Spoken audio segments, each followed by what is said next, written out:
Thank you, Mayor.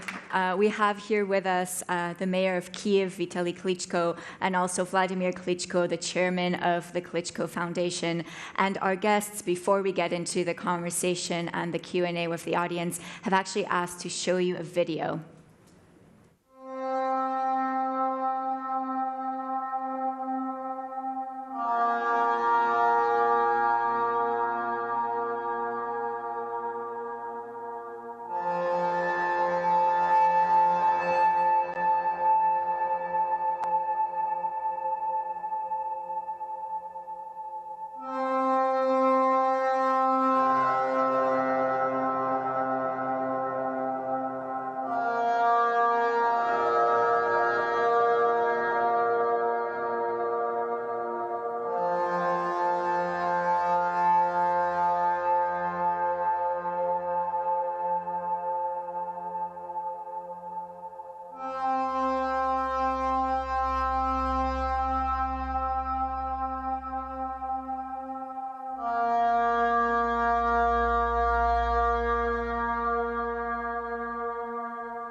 Some of those scenes are quite difficult to watch, I think, especially for those of us who have spent time in Ukraine in more peaceful times.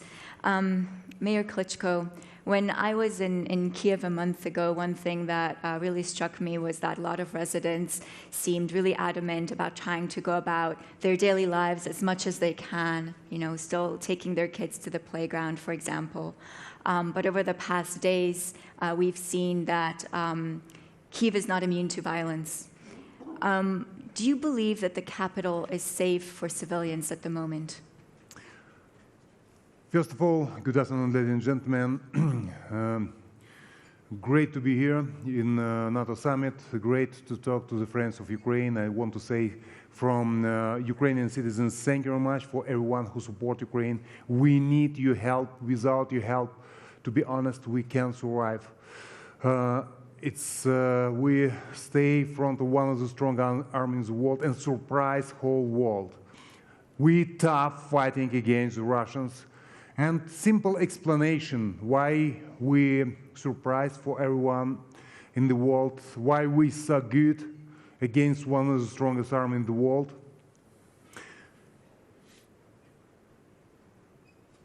War. Everywhere the war is a kill the people, died people during the war. And this war take thousands and thousands people in Ukraine. We see right now, you saw right now in horrible images from Kyiv. In Kyiv just destroyed more than 300 buildings and more than 120 people died, but much worse situation. Thanks God, we have international press in our hometown. They immediately show whole the world what's going on, but we doesn't have international press in Mariupol. Whole city is destroyed. Kharkov, half of the city. Chernihiv, and many, many other small cities. And thank you for your support. We need support, political support, economical, humanitarian help, and also, what is very important, defensive weapon. We need defensive weapon. Defensive because we defend our country. We defend our cities. We defend our families and our children. And also, I hope every one of you have to understand we defend values, the same values what we have, and we're defending you.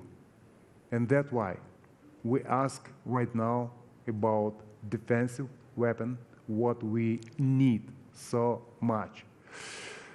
Why we're successful? Simple explanation. In the war, people died. Russian soldier paid good. Much more soldier from Russian side. Much more tanks, planes, rockets. Russians actually have plans in a few days occupy Kyiv, and in a couple of weeks occupied whole Ukraine. We destroyed. Our soldiers destroyed these plans. Simple explanation. The Russians soldiers fight for the money. Our soldier, very good motivated. I am, as former fighter, I tell you small secrets. It's not important the size. It's not important how strong are you. Much more important, will to win. Much more important, the spirit. Russian soldier fighting for the money. Our soldier defending our families and our children, and future our children. The question for every one of you, are you ready to die for the money? I'm more than sure everyone ready to give his life for his family, for his children, for the future of children. It's simple explanation why Ukrainian soldier so successful against the strongest army in the world.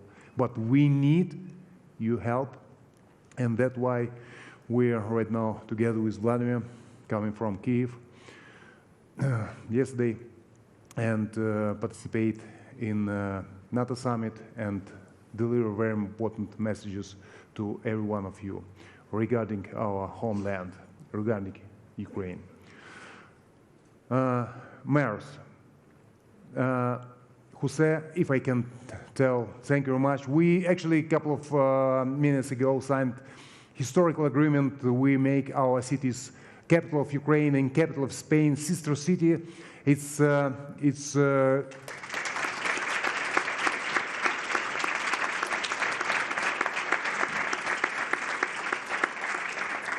historical document. We have to exchange a lot, economically, politically, culturally, tourism, so many directions to help to each other, and this important period of time, critical period of time, is important for Ukraine. Thank you very much, and I'm more than sure we have huge future in our relationship.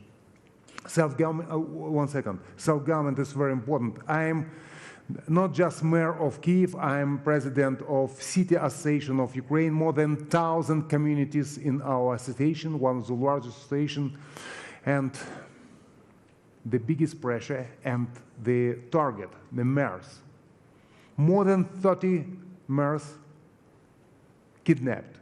Just yesterday, mayor of Kherson was kidnapped. Nobody knows where is he, and mayor of Gostomel. If battles was close to Kyiv, bring the medication, the food for citizens, and was killed for Russian soldier. Actually, self-government is a target of aggressors, and yes, of course, huge battles in Ukrainian cities. Mariupol, Kharkiv, Severodonetsk, Chernihiv, Bucha, Gostomel, Irpin, I can tell about many other cities. And self-government is a base of our country, and also still the target. And it's very important to talking directly, mayor to mayor, city to city, and help each other. I very appreciate. Thank you very much.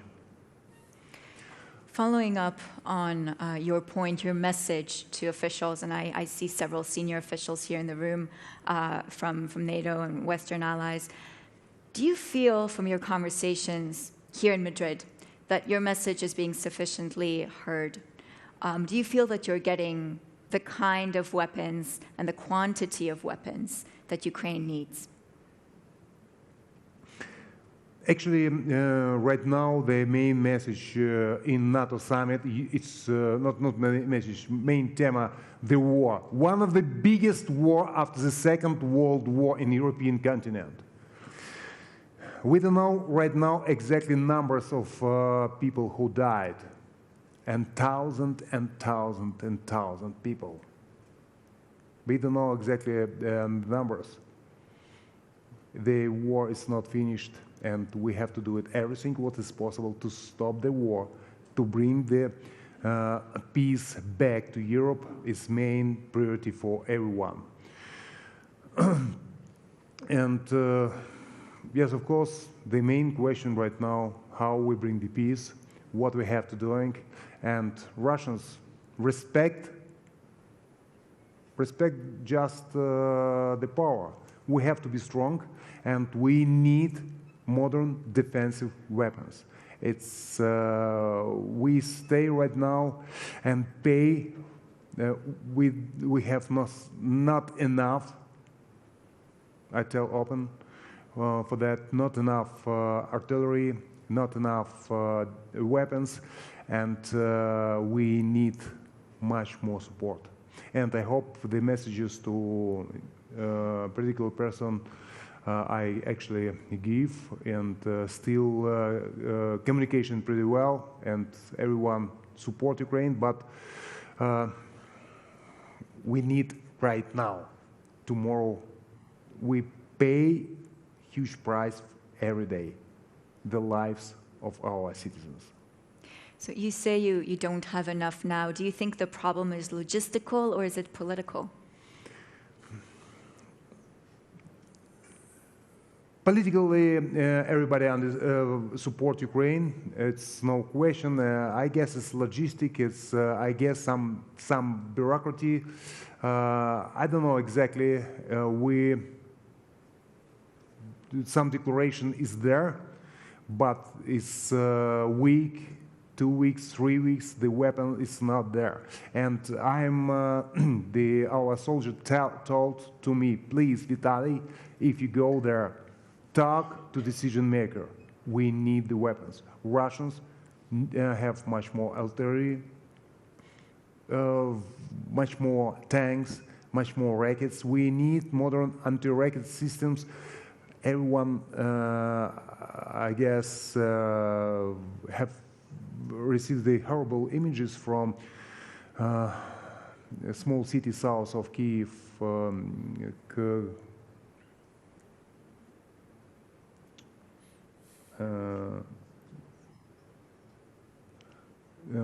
how's the city? The rockets. It's not good. Kremenchuk, thank you.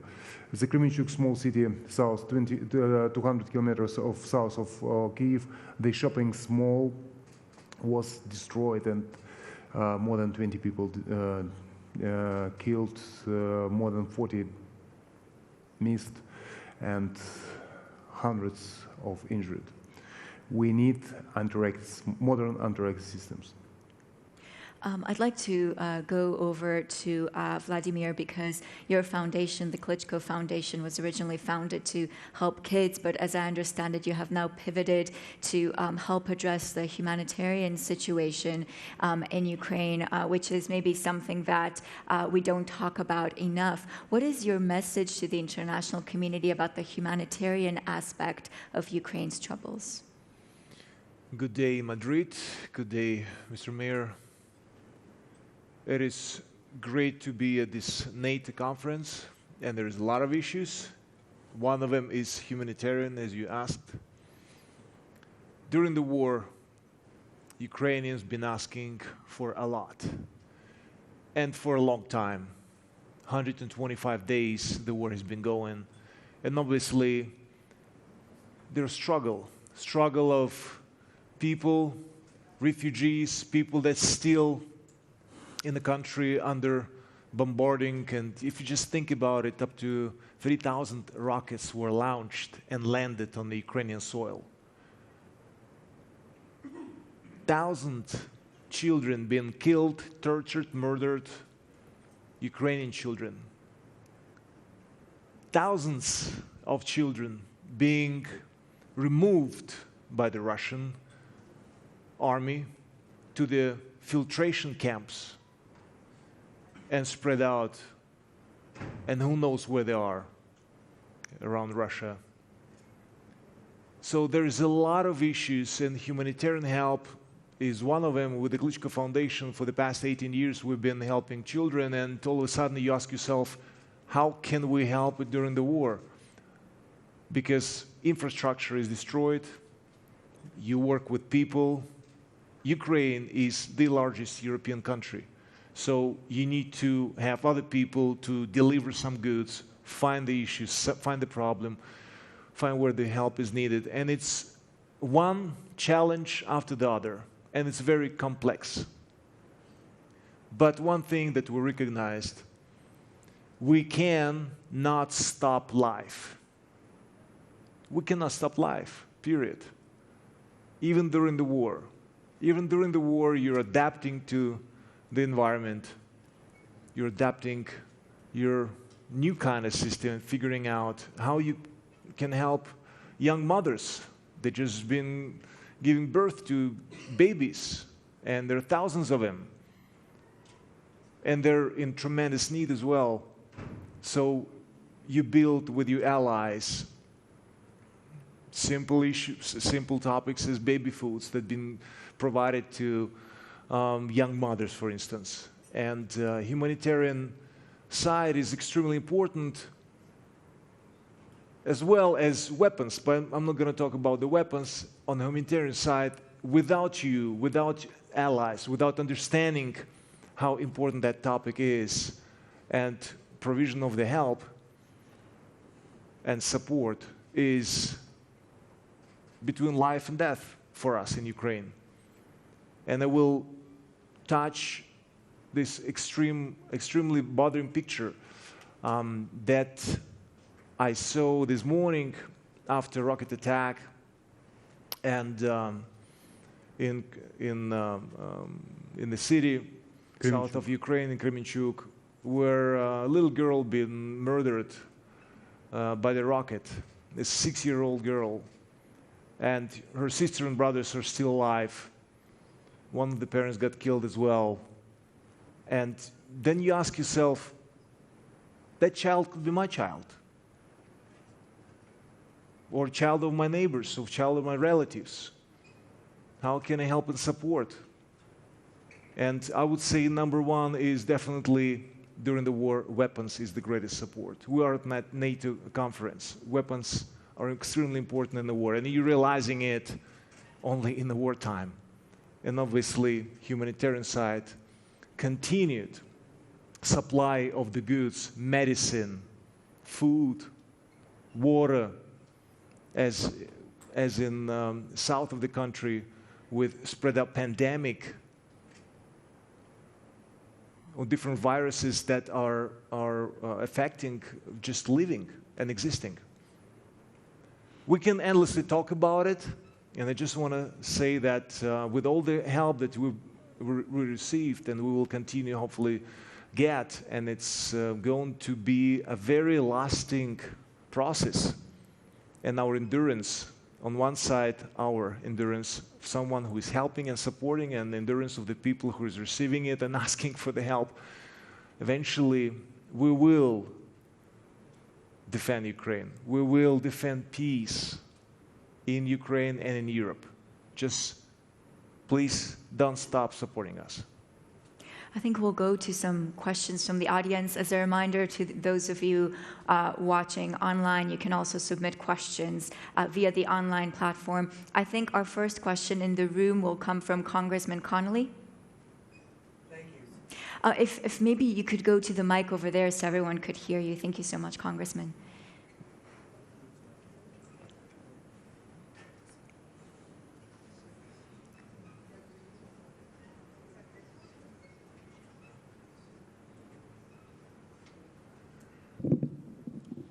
Thank you. I'm not often accused of not being heard, with or without a mic. At any rate, thank you both so much for being here. I guess my question goes to, given what you're describing, and given the horror we all watch on television every day that's unfolding in Ukraine. What is it you think Vladimir Putin is afraid of in Ukraine? Why the ferocity? Why the relentless brutality that he is unleashing in Ukraine? And to what extent do you really think it's about what you talked about, Mr. Mayor, self-government, that Ukrainians have put themselves on a path to a free society, and that maybe he finds that very threatening? I'd love your views on that. It's very important to understand sense of this senseless war. Please, I need to tell that. Putin have idea to rebuild Soviet empire. They told that just a couple of weeks ago. They collected Russian properties, former Russian, in his opinion, Russian empire, to rebuild Russian empire, to rebuild Soviet empire. Ukraine was as part of Soviet empire. Also, Poland, Baltic countries, Hungary, part of Germany, Czech Republic, Slovakia, part of Germany was also part of Soviet empire. And this war beginning with just one goal, to rebuild, to make aggressive politics, to rebuild Soviet empire. And also Putin was surprised how tough Ukrainian soldier, how good result we Ukrainian deliver, and that's why they changed the commanders. I guess right now the 3 or 4 times they change of commander of military forces. And that's why they respect just power. Ukraine will be a powerful country. We Ukrainians will be strong. They respect just strong position. And unity, political unity, economically unity, support of Ukraine, the unity around Ukraine, unity with Ukraine is the key for peace in Europe, key for peace in our homeland. But we have to fight for that. And everyone have to understand we fighting and defending not just our homeland. We defending every one of you, because we don't know how far go Putin. They go so far as we allowed to go. And that's why support of Ukraine is the main priority, not just for our country, for everyone who have the same values as Ukraine, democratic values. Thank you for your question. I believe there's like 2 issues in that. First issue, you you're taking out the issues that you have in your country, in Russia. So you're pointing out at something that belongs to us, so to speak. Alaska obviously used to be Russian as well, and who knows how far the appetite is going to go, just to mention. And then, so you're pointing out something on outside, and all the issues all of a sudden, that we all stay tight and we fight the bad ones, and the bad ones is the West. It's on one side. On the other side, Putin, or Russia in this case, Putin's Russia, they need Ukraine, absolutely. Because we're the gate, geopolitically, we're the gate between the West and the East, but not Ukrainians. Ukraine, but not Ukrainians, because we think differently. We're very international, over 100 minority nations living, working in Ukraine for hundreds and hundreds of years. And the way we think that we're looking forward to live in freedom and making choice the way with whom we want to be associated and with whom not. Since 2014, we made this choice and we stand for it. and we fight for it.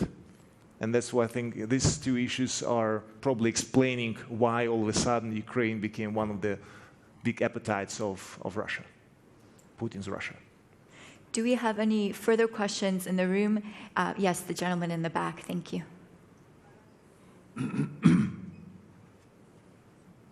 If you could introduce yourself, please. Good afternoon. And Gregory Mose, professor at the American College of the Mediterranean. One of the sad tendencies in modern warfare has been attacks on the cultural heritage of target countries. I wonder if you could comment on the extent of destruction of cultural property in Kyiv and in Ukraine in general.